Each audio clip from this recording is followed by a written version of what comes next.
Čaute, pri ďalšom videu zo série o spracovaní meraní, vedeného pod generáciou 42.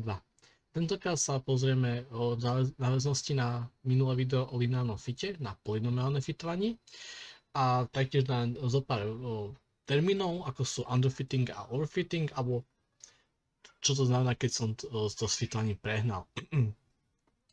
Čo je to vlastne polynomiálne fitovanie? Predtým sme vrali o lineárnom fitovaní, čo znamená, že sme sa snažili na dáta napasovať lineárnu krivku. Rovnakým štýlom vlastne polynomiálne fitovanie znamená, že na naše dáta sa snažíme napasovať po nejaký polynóm druhého, tretieho alebo hociakého stupňa. Prečo sme to robili? Tak je to kvôli tomu, že niekedy naše meranie nie je práve lineárne, alebo teda nemeráme nejakú lineárnu závislosť, ale niečo, čo závisí cez nejaký polynóm od niečo iného. Ak vám nič nenapadá, tak jedna z jednoduchých vecí je práve napríklad voľný pád, kedy vzdialenosť, ktorú nejaké teleso pri voľnom páde prekoná, je závislá na druhej mocnie času. Takže začneme ako vždy v našom notebooku, importujeme si základné veličiny a máme tu nejaké syntetické dáta pre voľný pád. Takže to nás naše meranie, pričom máme čas a výšku. Ako by sme merali v každom nejakom momente, v každom časovom momente sme merali výšku objektu nad zemou alebo nad nejakou priepasťou. Takže my si to uložíme ako meranie potržítko pád a teraz si tieto merania zobrazíme, ako vyzerajú. Takže vidíme, že asi sme hádzali loptičku do nejakej priepasti, to má proste veľkú hĺbku a vidíme, že priebehu nejakého času sa vlastne najprv ako tá výška až tak nemenila a potom to začalo vlastne naberať na rýchlosť a teraz sa výška začala meniť výraznejšie. Ak sa pozrieme na to, ako vyzerajú samotné rovnice pre voľný pád, tak vidíme práve, že naša výška nad zemou alebo proste výška, v akej sa nachádzame, je závislá od času na druhu. To, že sú nejaké ďalšie čísla, vlastne to sú jednotlivé koeficienty tej polynomiálnej závislosti.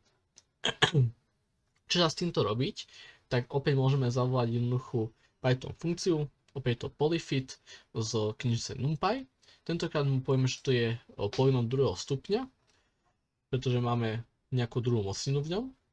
Zavoláme ho a on nám vráti jednotlivé výsledky, čo sú asi akoby koeficienty, kvadratický koeficient, lineárny koeficient a konštantný koeficient. Ak si to zobrazíme do grafu, tak to vyzerá takto. Takže vidíme, že náš polynomiálny fit druhého stupňa naozaj celkom pekne vystihuje tie dáta. Že teraz už tam vidíme, že ten náš pád vlastne nejakým spôsobom výsek z paraboly. Čo vlastne predtým nemusí byť úplne tak jasné, ale tu už zrazu ten trend je značne viditeľný. Čo z tých parametrov asi vieme získať? Keď sa pozrite na tieto parametre, tak oni nám nejakým spôsobom sú nejaké čísla, ale ak si ich porovnáme vlastne práve s našimi rovnicami, čo je nejaká naša domenová znalosť, tak vidíme, že ten kvadratický člen, tento minus 4,3 niečo, by mal byť vlastne táto jedna polovica g. To znamená, že my si vlastne z toho vieme vyjadriť g ako dvojnásobok toho parametra a vidíme, že nám vyšiel výsledok minus 8,67. Pričom reálne g, ktoré bolo použité pri simulácii týchto dát, bolo 9,8, takže samozrejme tu nejaká chyba. To môžeme pripísať návrh tomu, že je tam nejaký zámerný šum v tých dátach. Takže vidíme, že vlastne aj dáta, ktoré nie sú lineárne závislé, môžeme veľmi jednoducho nafitovať a z týchto fitov následne vieme poľahky zistiť nejaký užitočný údaj. Pretože to, že je ten parameter kvadratický minus 4,3 nám veľmi veľa nepovie, ale to, že vlastne nám vychádza, že z našich meraní gravitačné zrýchlenie minus 8,6 alebo 8,7 je už nejakým spôsobom zaujímavejší výsledok. Pretože vlastne odmerali nejakú reálnu fyzikálnu veličinu. To je akoby s tým, že ja fitujem tieto dáta pri tom, ako viem o nich niečo navyše, a to je práve to, ako funkciu by sa mali správať.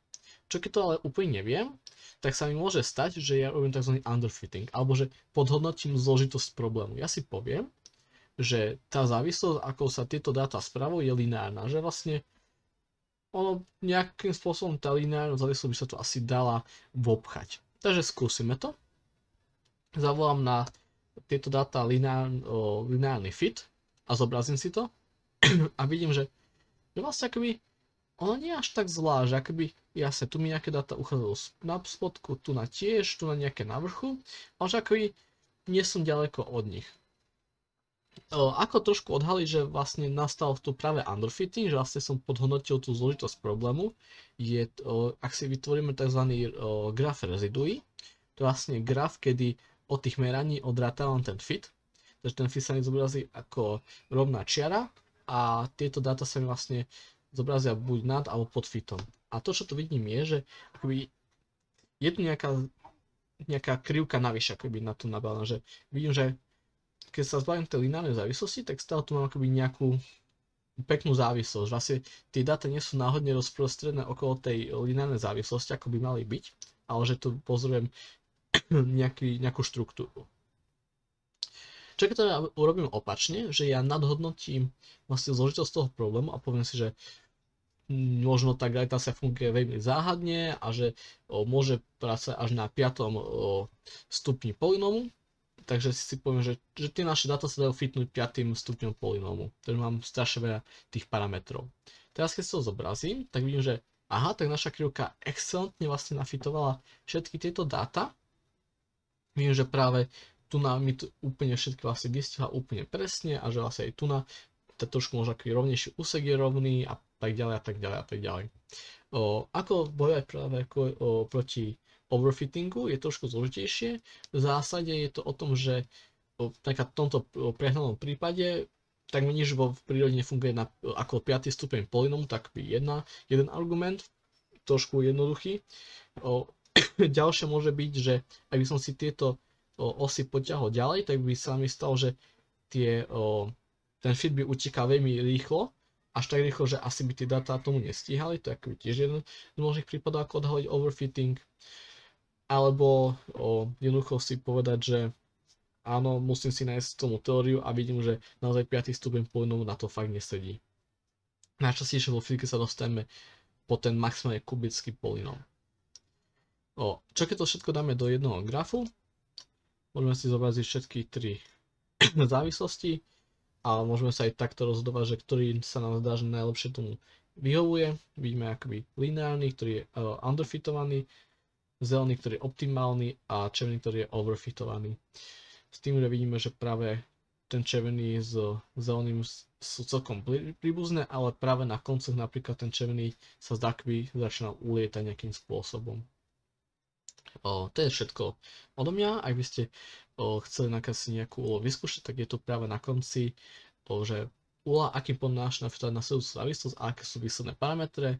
Myslím, že tu nás sú jednotlivé merania, môžete si to vyskúšať a uvidíte, čo vám z toho vyjde. To je na dnes všetko a budúce sa pozrieme na ešte zložitejšie fitovanie už nejakými zaujímavejšími krivkami, nie iba jednoduchými polynómami.